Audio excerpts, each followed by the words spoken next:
वासुदेवाय।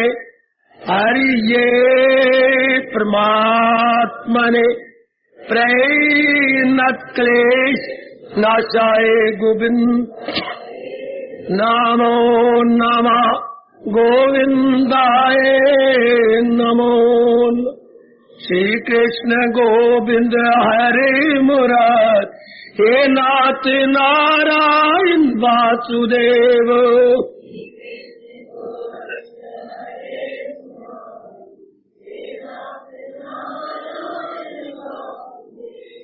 मिलके बोलेंगे नाथ नारायण वासुदेव। आओ प्रेम से बोलेंगे नाथ नारायण वासुदेव। श्री कृष्ण गोविंद हरे मुरारी। हे नाथ नारायण वासुदेव।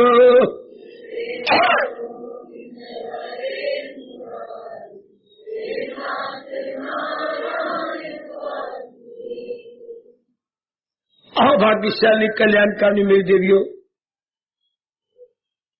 बड़भागी गीता निजाई मेरे सज्जनों, धार्मिक भाई,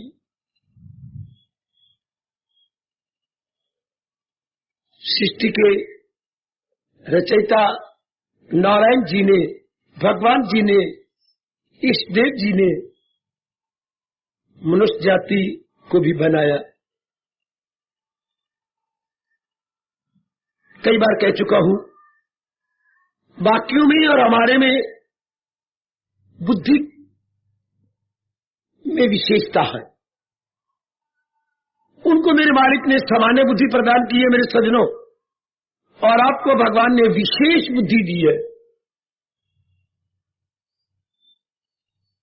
जो वर्तमान के बारे में, भूतकाल के बारे में, भविष्य के बारे में सोच सकती है, उचित अनुचित में भेद कर सकती है, करना न करने में अपने आप को रोक सकती है। चारों ओर जो आपको नजर आता है, ये बुद्धि की है, करिश्मा है, बुद्धि का ही चमत्कार है मेरी देवियों, मेरे सज्जनों।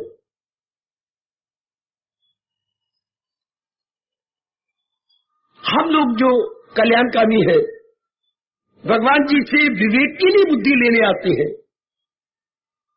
बुद्धि तो विशेष है, लेकिन ग्रहण लगा हुआ है कामनाओं का, वासनाओं का, राग का और द्वेष का।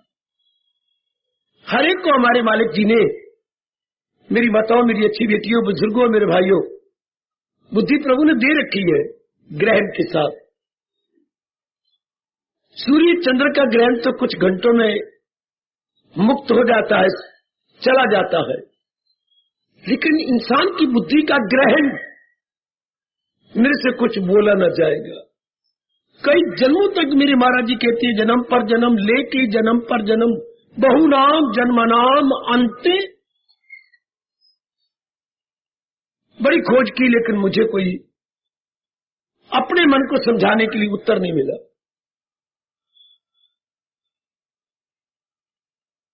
बहुत जन्मों के बाद जी की बुद्धि ग्रहण उतरता है, उसे तत्काल पता लगने लगता है उचित क्या है, अनुचित क्या है।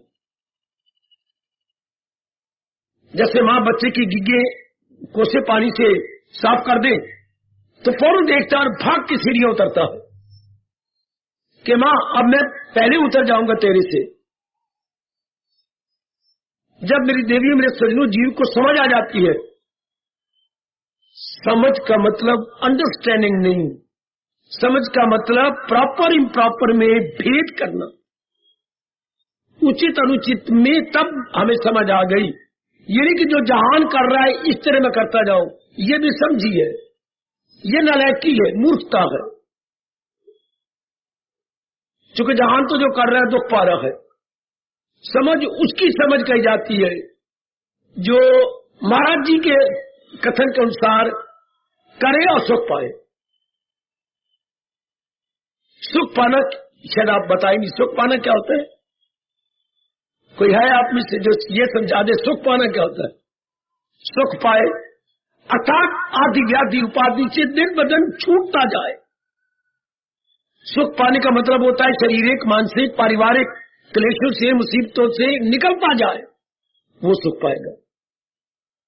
आजकल की समझ को हम कैसे समझ कह दें, जब दिन ब दिन जी मेरे सज्जनों, मेरे देवियों, आदि व्याधि उपाधि में उलझता जा रहा है। कितनी शारीरिक बीमारियां, कितनी मानसिक चिंताएं, बेचैनी, बेकरारी, हलचल, और कितने पारिवारिक क्लेश, हर पाव मुसीबतें, झगड़े,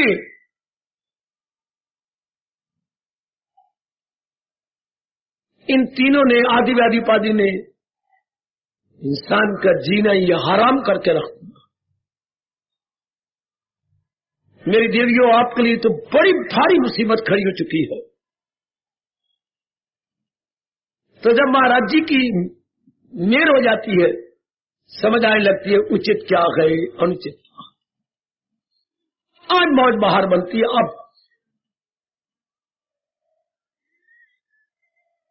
मैं फिर कह के आगे जाना चाहता हूं, समझ वही जो भगवान जी ने दी है और गीता जी ने प्रिजर्व कर रखी है। आजकल समझ जो चल रही है, ये समझ नहीं, बेसमझी है। क्यों फिर मेरे पर अटैक किया जाए, पूछा जाए क्यों ये इतने मेजॉरिटी करोड़ों व्यक्ति जो कर रहे हैं, बेसमझी है। कैसे? इसके परिणाम में दुख आते हैं, परिणाम में आधी व्याधि घटने की बजाय बढ़ती जा रही है। इसको हम बेसमझी कहेंगे। मैं कारोबार कर रहा हूं, बाप कहता है लानत तेरे मुंह के ऊपर, लाखा कारोबार है, तू असल ही खाता जा रहा है। तो ये कारोबार तो होता है असल को बढ़ाने का नाम, वो असल ही घटता जा रहा है। पिताजी देखा कारोबार 7 लाख दिया था, अब तेरी दुकान में तो 4 लाख भी नहीं है, कहां गया? पता नहीं पिताजी, बरकत ही कोई नहीं, सब खूब खाते, उधार खाते। तो वो कारोबार बढ़ना थोड़ा होता है। कारोबार आगे बढ़े, ना कि असर घटे, असर ही कम होता जा रहा है। तो समझ तब होती है मेरे सज्जनों, मेरे देवियों, जो घटते जाए, शारीरिक, मानसिक, पारिवारिक। तब कह सकते हैं ये इंसान बहुत ही क्या है, दक्ष है, बहुत ही समझदार है, बुद्धिमान है, विवेकवान है, दूरदर्शी है। हमारे यहाँ ये 3-4 शब्द लगाए जाते हैं। अर्थात दूरदर्शी है, विवेकवान है। क्यों? वो आप उसके दुख कम होते जा रहे हैं। जब भी देखो उसके चेहरे पर लालिमा छाई होती है, उसके चेहरे पर बेफिक्री है, निश्चिंतता है, अभय है, तब समझते हैं कि इसकी समझ शानदार समझ, और ये समझ गीता जी से मिलती है। कभी ना भूलना सज्जनों, मेरे जैसे इसीलिए आपके पास भेजी है, ये याद करवाने के लिए। इस समझ की अनिवार्य रूप से आवश्यकता है, वरना पग पग पर धोखा, पग पग पर बेचैनी, हम गलती करेंगे। अगर भगवान की समझ लेके हम कार्य नहीं करते, हमें खून के आंसू बहाने पड़ते, बेचैनी बेकरारी बहुत बढ़ जाती है। मेरी भगवती, समझ ले लो मेरे बच्चे, समझ ले लो। मैं कई बार कह चुका हूं, अब भी कह रहा हूं, फिर भी कहूंगा, गीता के ज्ञान को गीता में मत रहने दो, अपने में ले आओ। उससे मन में विचार उच्च बने और कर्म शुद्ध हो जाए, बस इनकलाब आ गया। मैं बार बार कहूंगा, गीता ज्ञान को पन्नों में न रहने दो, वर्कों में न रहने दो, गीता की स्याही में न रहने दो, श्लोकों में न रहने दो, निकालो बाहर, समझो हमारे जैसों से, और ज्ञान को अपने अंतःकरण में रखो।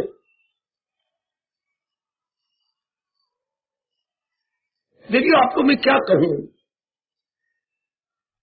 मेरे ख्याल कम से कम भी 2-2.5 लाख का आपका श्रृंगार है, आपके जेवर है, आपका ऑर्नामेंट्स है। हाँ, क्या फायदा इनका, श्रृंगार बक्स में पड़े रहते हैं। आपके सारे जेवर श्रृंगार बक्स में पहनो ना, इतने शौक से आपने एक एक अंग के जेवर बनाया है श्रृंगार बक्स में रखने के लिए, क्या श्रृंगार बक्स की शान बढ़ाने के लिए? नहीं, पहनो। जिस अंग का जो भूषण है पहनने के लिए है ना, ठीक, वो बिल्कुल इसी तरह मेरे देवियों भगवान के जो श्लोक है, ज्ञान है, ये हमारे मन का श्रृंगार बख्श है। सजाओ अपनी मन बुद्धि को भगवान के ज्ञान से। भगवान का श्रृंगार बख्श क्या है? भगवान के ज्ञान का श्रृंगार बख्श गीता। इनके तन का श्रृंगार बख्श वो और होता है, मखमल अंदर बहुत सुंदर लगी होती है श्रृंगार बख्श में। तो भगवान के ज्ञान का श्रृंगार बख्श, भगवान के ज्ञान के श्रृंगार बख्श गीता। निकालो इसमें से, सजा दो अपने मन को और अपनी बुद्धि को, वह फिर मौज बहुत। इसलिए मैं भेजा गया हूं, मैं आपको बताऊं और महत्ता बताऊं किसकी? भगवान की सुख देने वाली, हमें आवागमन से छुड़ाने वाले, दुखों से निकाल देने वाले ज्ञान। ये ज्ञान गीता में न रहे। निकालो बात, शाबाश, बना लो अपना। जब भगवान ने ज्ञान दिया तो किस लिए दिया? आपकी गीता शुरू भी यहीं से हो रही है। वो बातों के आकिल न हो दिल मलूल न कर उनका गम, जिनका दुखों को मिटाने के लिए। भगवान का ज्ञान याद रखना दुखों को मिटाने के लिए। और इसमें जो वर्णन हुआ वो श्लोकों में, श्लोक का मतलब जो शोक को दूर करे वो श्लोक। वरना ये 700 श्लोक किस काम के, अगर हमारे मानसिक शोक की जड़ न कट जाए। जो शोक को दूर कर दे उसका नाम होता है श्लोक। वाह! और वेदों में जो आए हैं उसको श्लोक नहीं बोलते, मंत्र बोलते। व्यास जी ने महाभारत और 18 पुराण श्लोकों में लिखे हैं, लेकिन ऋषियों को जो प्रेरणा हुई है वो मंत्रों में। आपने चारों वेद मंत्रों में याद रखना, कहीं न कहीं बैठता है वो श्लोकों में। श्लोकों में 18 पुराण है और महाभारत है। महाभारत का एक पाठ है गीता जी। गीता जी महाभारत से ली गई है। ये सारे श्लोकों में है। श्लोक अर्थात शोक को की जड़ काट डाले, फिर किसी प्रकार का शोक हमारे अंदर ना आए। और मैं गुजारिश कर रहा हूं, हमारे चारों वेद, ऋग्वेद, सामवेद, यजुर्वेद, अथर्ववेद, वो किसमें है? मंत्रों में। अब ये शब्द मंत्र क्यों बना? पूछो ना कि अपने भारतीय शब्द संस्कृति परम दादा व्यास जी से, ये मंत्र क्यों बना? मंत्र मंत्र देखो मैं बोलता जा रहा हूं, मंत्र मंत्र मंत्र मंत्र मंत्र मंत्र मंत्र। मन को कर दे अंतर, मन को कर दे अंतर। मंत्र, बाबा बाबा, जो मन को कर दे अंतर्मुखी बना दे, जीव अपनी बार मुक्ता से छूट जाए। वो हिंदू धर्म में पैदा होने वाले नेक जीवों और अपनी भारतीय संस्कृति से प्यार करने वाली मेरी अभाग्यशाली देवियों, मंत्र मन को कर दे अंतर। फिर सोच के समय रखा गया मंदिर, कहा जहां हमें चोटी का ज्ञान मिले और मंत्रों के अर्थ समझाया जाए और हम जीवन बनाए। किस जगह? जिस जगह ये समझाया जाए, बताया जाए, उनको बोलते हैं मंदिर। ये भी बुरी, मंदिर मंदिर बार बार बोलते जाओ। मन अंदर, जहां मन अंदर हो जाए। हाय, मंदिर मन अंदर, मंत्र मन अंतर। श्लोक शोक की जड़ें काट डाले। एक एक शब्द कितना अर्थ, उस अर्थ से भरा हुआ। एक एक श्लोक हमारा जो है अर्थ गर्भित है, एक एक शब्द अर्थ गर्भित है। पक्का इरादा करो कि भगवान की वाणी को लेकर मैं शोक से हूं। मैं महाराज जी के श्लोकों को रामायण में क्षमा अपनी गीता जी में नहीं रहने दूंगा, अपने अंदर लेंगे, उतार लूंगा। मैं मां के पके हुए भोजन को क्या उनके रसोई में नहीं रहने दूंगा, उनसे ले लूंगा और अपनी भूख को जो मुझे हैरान परेशान कर रही है दूर कर लूंगा। सुंदर। अब ये चल रहा है कर्म खुशी से कैसे किया जाए। कर्म वही माना जाता है, कर्म जो खुशी बढ़ाए गम घटाए। कर्म उसी को कर्म कहती है मेरी देवी, जो खुशी बढ़ाए और गम घटाए। और कर्म होता है बुद्धि से, मन से, तन से। बुद्धि से, मन से, तन से। बुद्धि से निर्णय करना होता है, तो जैसे निर्णय करना होता है मन वैसे विचार बना लेता है, और उन्हीं विचारों के अनुसार कर्म होती है, और कर्मों के करने से आदत बन जाती है। आदत का नाम ही चाल चलन है। चाल चलन के अनुसार ही सुख दुख पाता है इंसान। वाह वाह हो मेरे धर्म से भरे हुए प्यारे भारत, धर्म भूमि, जन्म भूमि, मातृभूमि, कर्म भूमि। तो कर्म तो होगा, चूंकि मेरी और आपकी कर्म प्रधान योनि है। कर्म किए बिना तो भगवान कहते कोई इंसान रह नहीं सकता, चूंकि इसके अंदर 3 गुण है। जैसे रूई में हम अंगारा लपेटे तो अंगारा चुप करके बैठ जाएगा, अंगारा क्या प्रदीप्त कर देगा अग्नि को, शोले निकलेंगे अग्नि के। रूई में अंगारा छिपा दिया, इसने 3 गुण हमारे अंतःकरण में छिपा दिया। आपको रगड़ेंगे मैदान में लाकर, कर्म क्षेत्र में लाकर, और आपसे कर्म करवाएंगे बुद्धि से, मन से, तन से। इसलिए भगवान ने भुजा बुलंद करके गीता में कहा है, जहां में न देखोगे तुम एक पल कोई भी फारग है और बेअमल माने निष्क्रिय।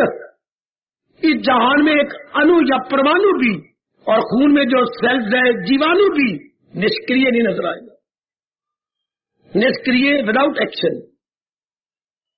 You won't be able to see any being without action, चाहे वो कितना ही सूक्ष्म हो।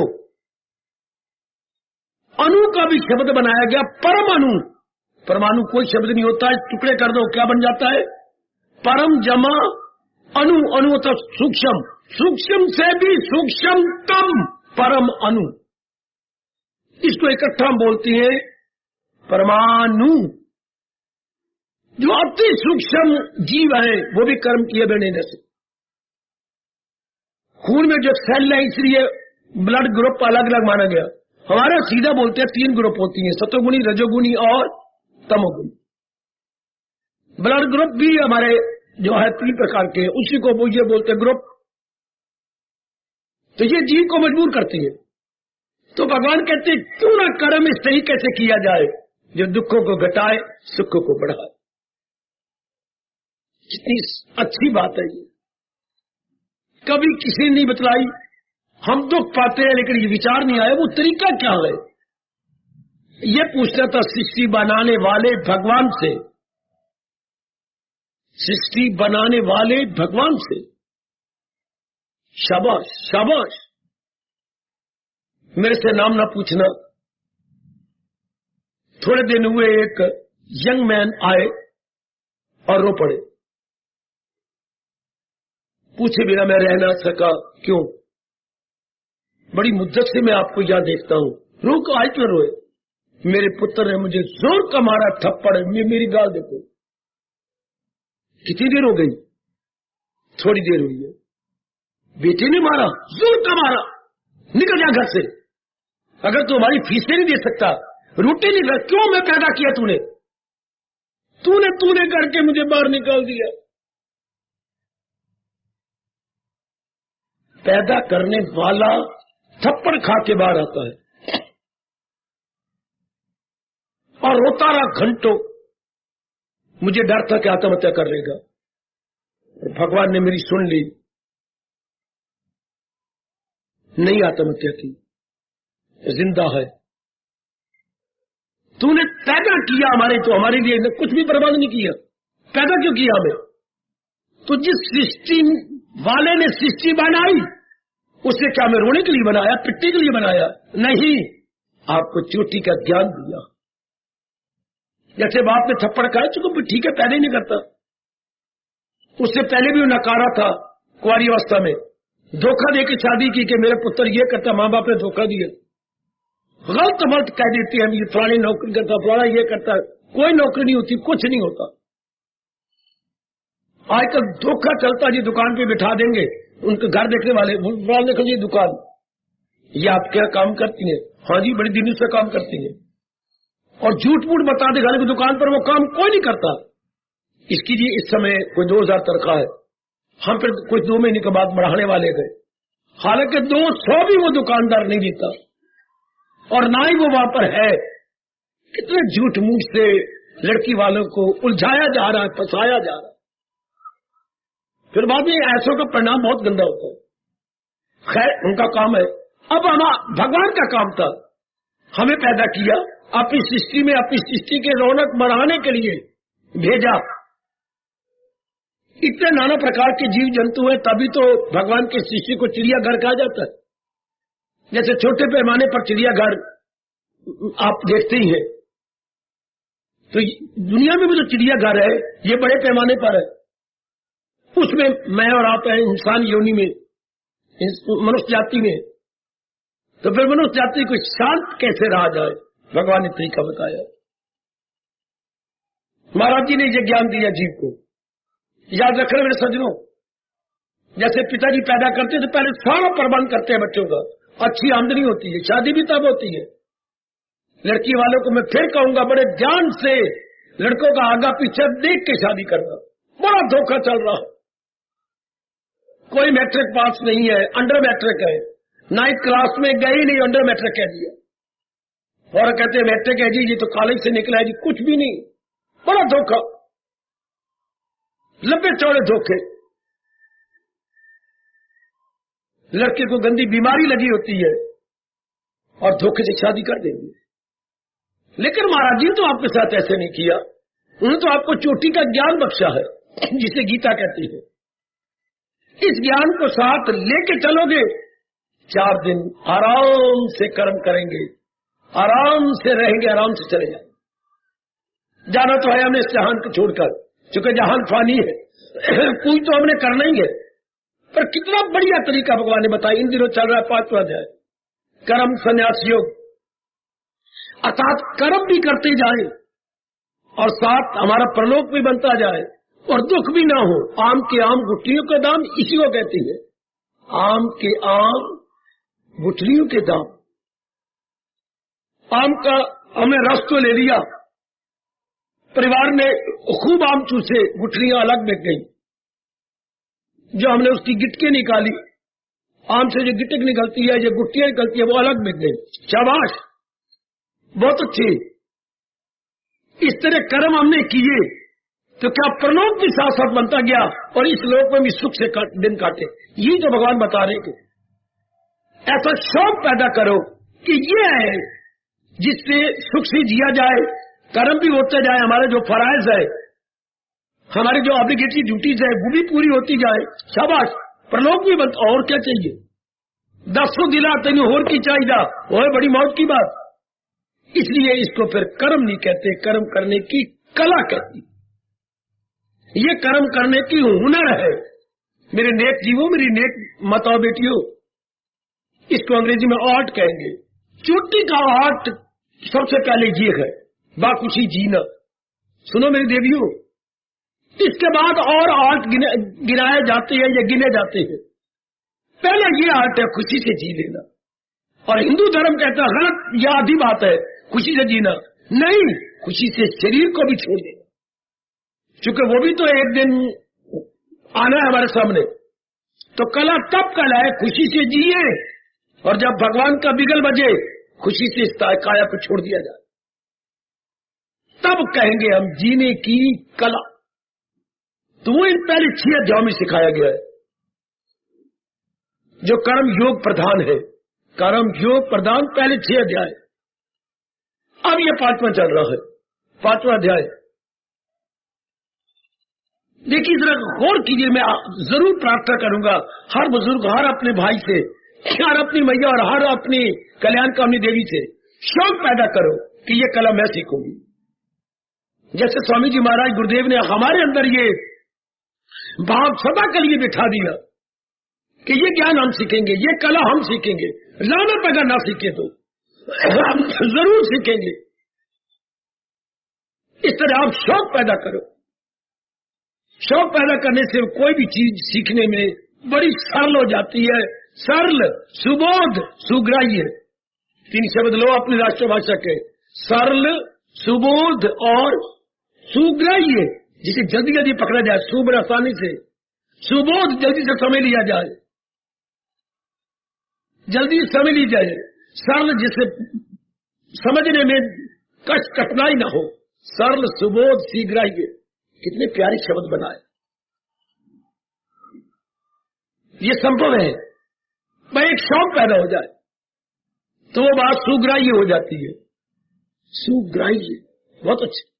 सु मैंने जल्दी जल्दी, ग्राह्य मैंने पकड़ने योग्य, easy to be grasped, easy to be grasped, सुग्राह्य।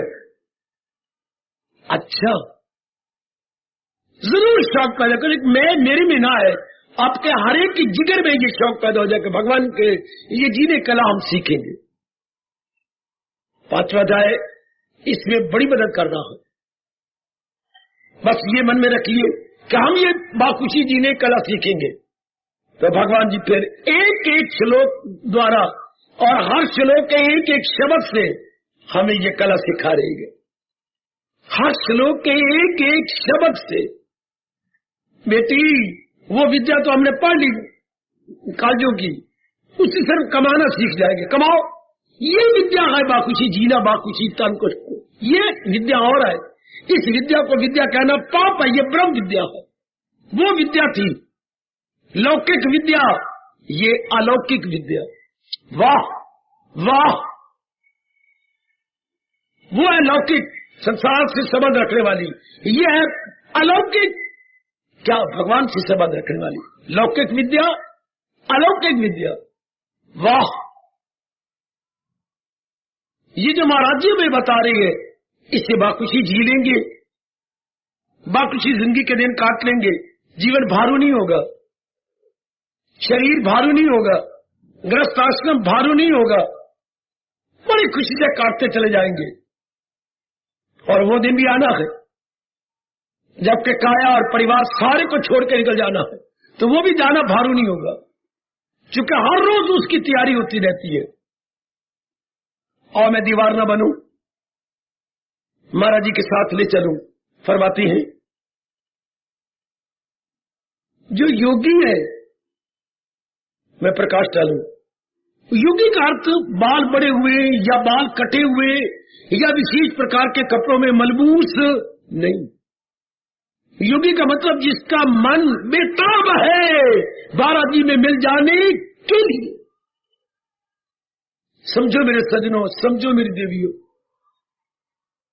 योग मतलब होता है मिलना, to meet, to associate, to join. जिसका मन या जीवात्मा बेताब हो रहा है, बेताब को अपनी भाषा में बोलेंगे आकुल व्याकुल, आकुल डैश व्याकुल, व्याकुल न कहना, आकुल भी लिखना पड़ेगा, आकुल व्याकुल। जिसके अंतःकरण आकुल व्याकुल है, किसके लिए? अपने भगवान के लिए। और वो अभ्यास कर रहा है किसके लिए? अपने आप को महाराज जी में मिलाने के लिए, उसे योगी कहेंगे।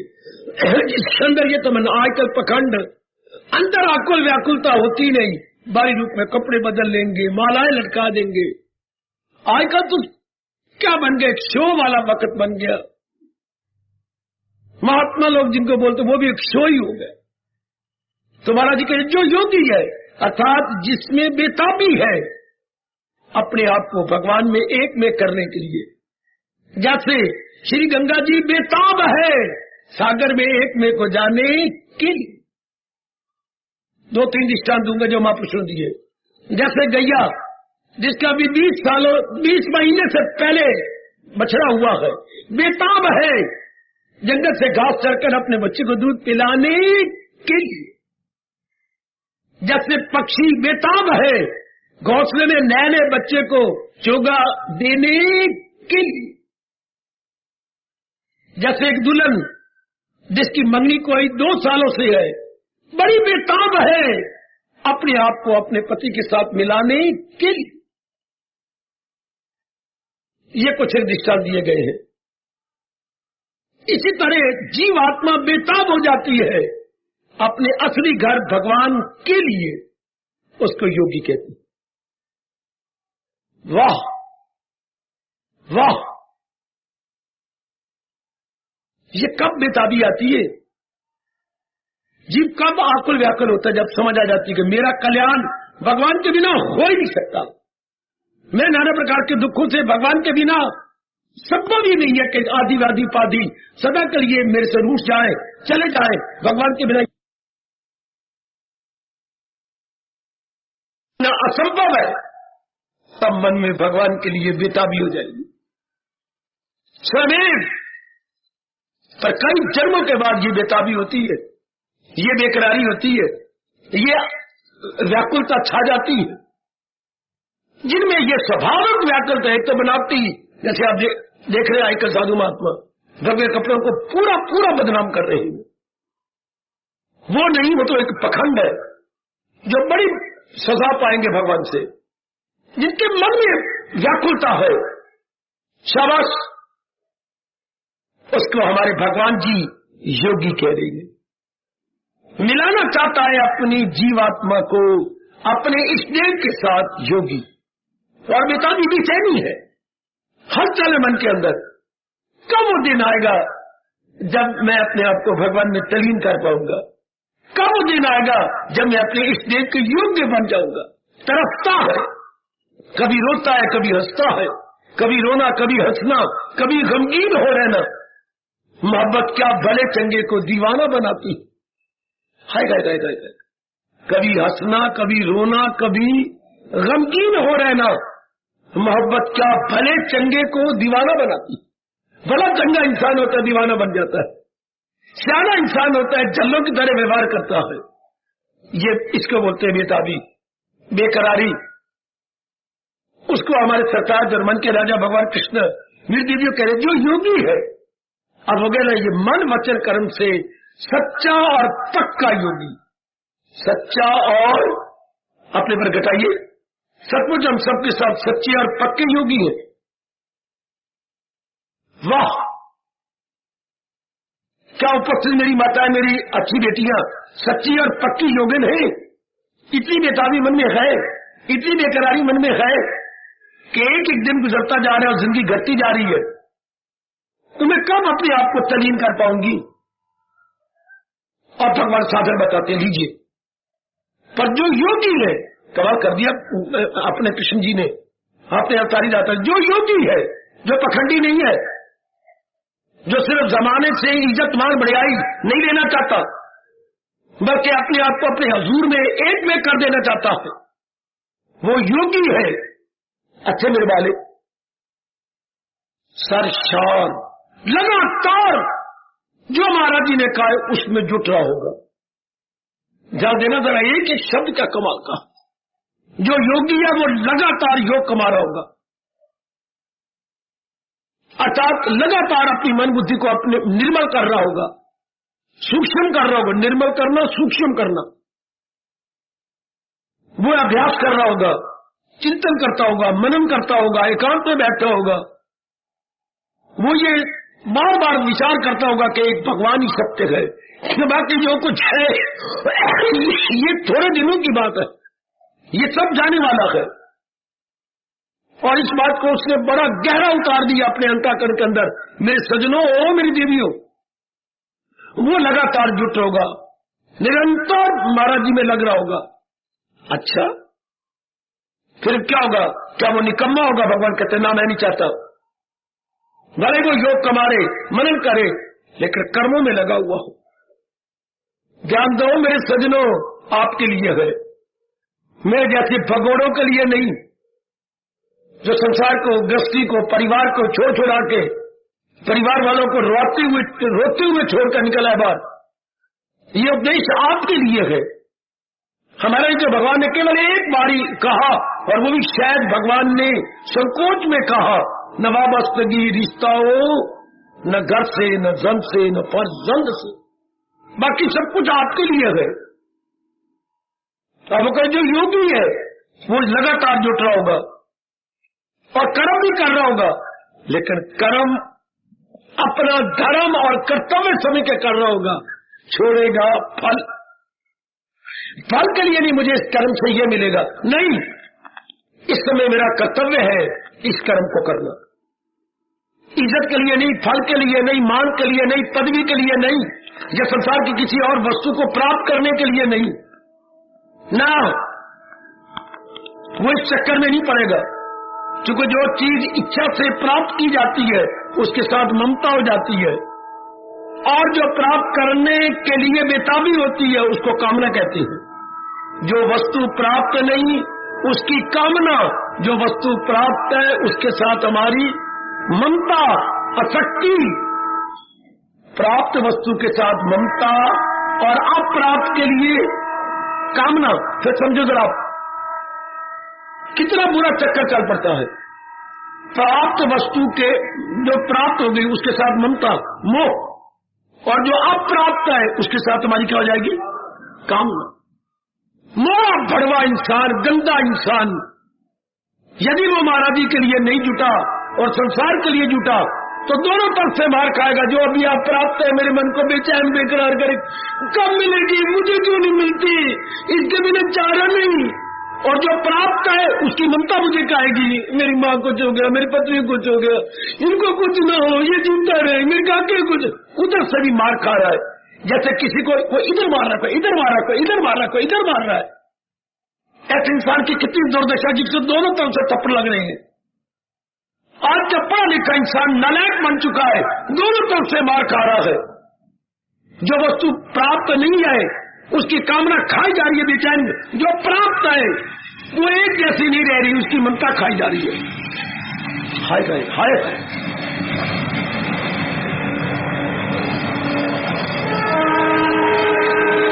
अस्कर जवानों, मेरी माता और विशेषकर मेरी जवान बेटियों, सीख लो अपने भगवान से खुशी से जीना, वरना देख लो दुर्दशा आज मॉडर्न क्या लेडी और मॉडर्न मैन की। मॉडर्न जेंटलमैन कितना दुखी है। जो चीजें अप्राप्त है उसके लिए कितनी बेताबी है, और जो प्राप्त है उसके लिए ममता कितनी बेचैन कर रही है। क्योंकि जो प्राप्त है उनमें कभी कुछ माँ जी के साथ, पिताजी के साथ, बहन के साथ, भाई के साथ, अपनी काया के साथ, अपनी पत्नी के साथ, अपने पुत्र धी के साथ, कभी कुछ, इसी को संसार कहते हैं। इसी का नाम संसार है बच्चे, जो सदा एक जैसा न रहे। अभी क्या था, अभी क्या है, इसी का नाम दुनिया। सदा जो रंग बदलती है इसी का नाम दुनिया। और जो आप जैसे जीव होंगे, भगवान करे कर्म कर रहा है, समाज में रह रहा है, कोई काम नहीं बन छोड़ेगा फल, उसके मन में कोई आशा नहीं। तो फिर बाबा वो कर्म कैसे करता है? आशा नहीं तो करता है समझकर। वाह वाह मेरे प्रभु वाह। वो सुनो मेरे नेक जीवो और तर जाओ, सुनो मेरी भोली वाली बेटी सियानी बन के तर जाओ। उसके मन में आशा नहीं है, कर्तव्य उसे मजबूर करता है। मेरा कर्तव्य है ना, ये मेरी माँ जी है, ये मेरे पूज्य पिताजी है, ये मेरी जो है स्नेह से भरी हुई मेरी देवी है, मेरी बहनें हैं, मेरे भाई है, ये मेरा ही दूसरा अंग मेरी पत्नी है, पतिदेव जी है। अपना कर्तव्य पूरा करें। देखिए जरा जीने का ढंग। और जो भी कमा रहा है उसका मन भगवान के संग लगा हुआ है, किसी प्राणी पदार्थ के साथ नहीं। तरीका तो ये था बाकी जीने का, मन किसी के संग नहीं लगाना सिवाय भगवान के। इनके कर्तव्य पूरे करने। पिताजी, हाँ बेटे बोल, मुझे सूट सिला दो, आज के नए सूट सिल रहे हैं, मैं हाजिर। अपना कर्तव्य। आपकी बेटी कहती पिताजी ये नया सिल, मैं तैयार। अपना कर्तव्य कर रही है, लेकिन मन तो अपने मालिक के संग लगा रखा। आजकल मरते हम तन मन हमने दोनों संसार को दे दिए। और हिंदू धर्म में पैदा हुए, ओ नेक जीवो, ओ नेक देवियों, वो हमारे अहो भाग्यों, और हम ऐसे धर्म में पैदा हुए रहे जो वेदों के साथ संबंधित, गीता के साथ संबंधित, अवतारी दाता भगवान कृष्ण जी के साथ संबंधित है। उसका लाभ उठाइए ना। शाबाश। तन और मन दोनों नहीं देने जहान को। तन काम में मन रहे ध्यान, उसको योगी कहेंगे। He is worthy to be called yogi according to Hinduism. Worthy to be called, सचमुच वो योगी कहलाने के योग्य है। क्योंकि मन उसका संसार में नहीं लगा हुआ, मन अपने मालिक के साथ लगा हुआ है। और कर्म भी करना है, लेकिन कर्म में कोई आशाएं नहीं रखी हुई, कर्म में कर्तव्य रखा हुआ। अति सुंदर, अति सुंदर। देख लो बाखुशी जीने की कला श्लोक का पहला जो है पूर्वार्ध ही समझा रहा है।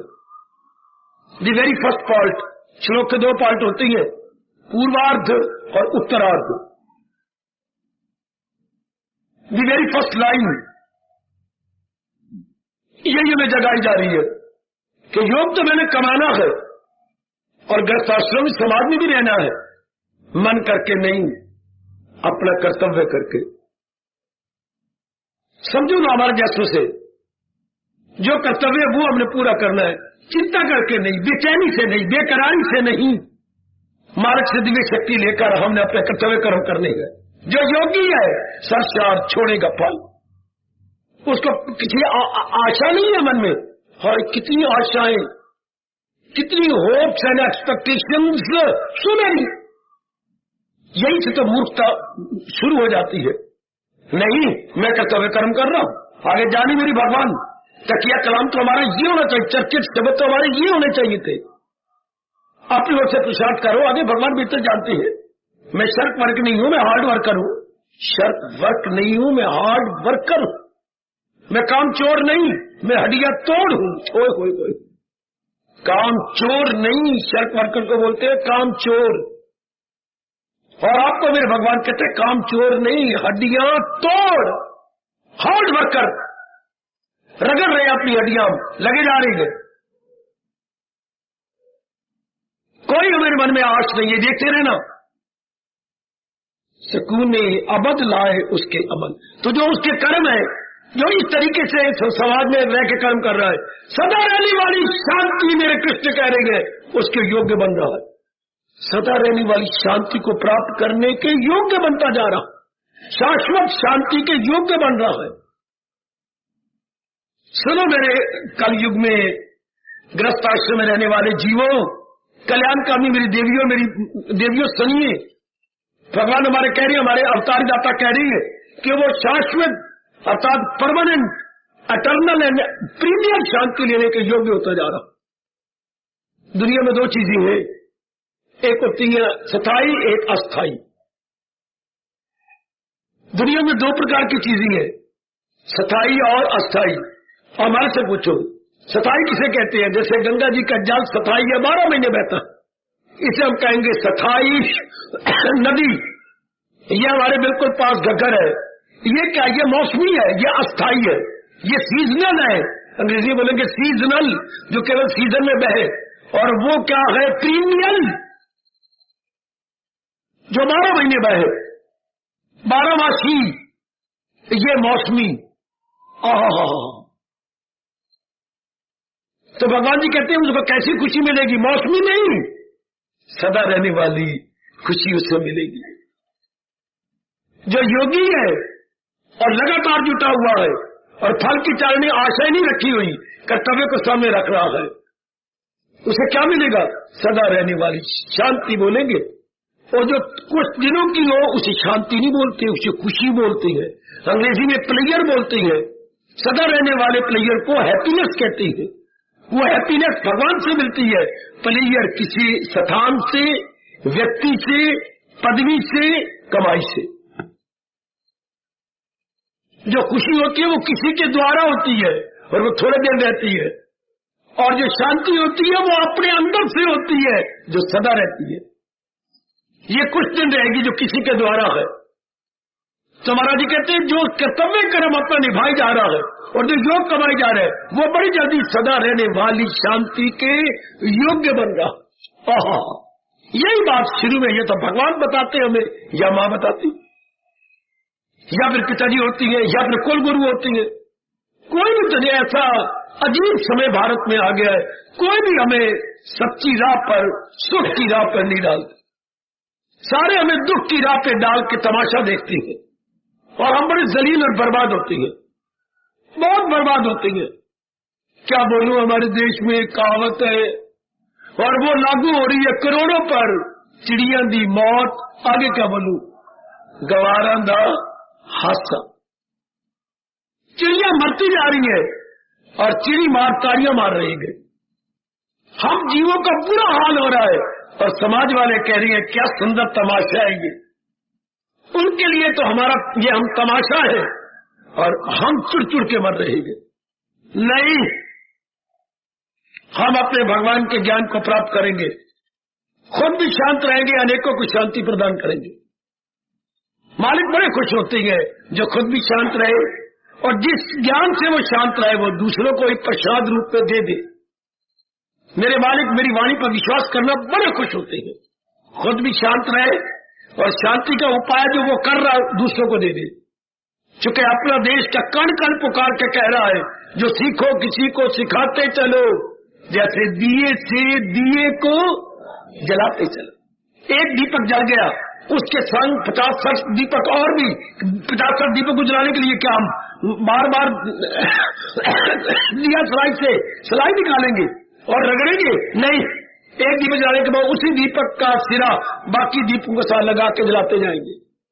एक अगर खुशी का तरीका सीख गया वो अनेकों को अपने साथ मिला के खुशी का उपाय सिखाता जाएगा और वो भी जलते जाएंगे।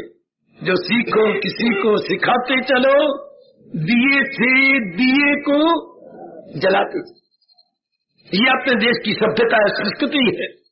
शाबाश। तो हजूर कहते हैं लो जीने की कला और सदा रहने वाली वो शांति पा रहा है जिसके अंदर आशाएं नहीं है, लेकिन है वो कर्म क्षेत्र में केवल कर्तव्य को समझता हुआ और मानसिक रूप में वो योग कमाई जा रहा है। मानसिक रूप में वो योग कमाई जा रहा है क्योंकि मन खाली है।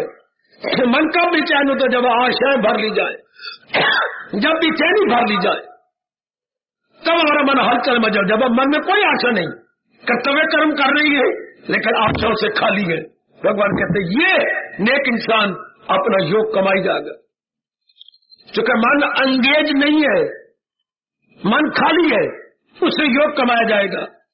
तन द्वारा अपने कर्तव्य कर्म टाइम टू टाइम समय समय अनुसार करते हम चले जाए। परमात्मा करे मैं और भी प्रकाश इस श्लोक पर डाल सकूं। अपने को देख लो, क्या मैं इस तरह जी रही हूं? क्या मैं कर्म क्षेत्र में इस तरह उतरा हुआ हूं और मेरा जीवन इस प्रकार गुजर रहा है? Now it is up to you. गंभीरतापूर्वक चिंतन करे, मनन करे और जहां कमी है भगवान से दूर करवाए कि मेरे मालिक मेरी भी तो बहुत कमी है, तो इतना कहने थोड़ी बात होगी, मेरी कमी को पूरा करो। ऐ कृपा निधान, ऐ श्याम सुंदर दया के समुंदर, मेरी इस कमी को पूरा करो। हार्दिक आशीर्वाद मेरे देवियों, मेरे सज्जनों।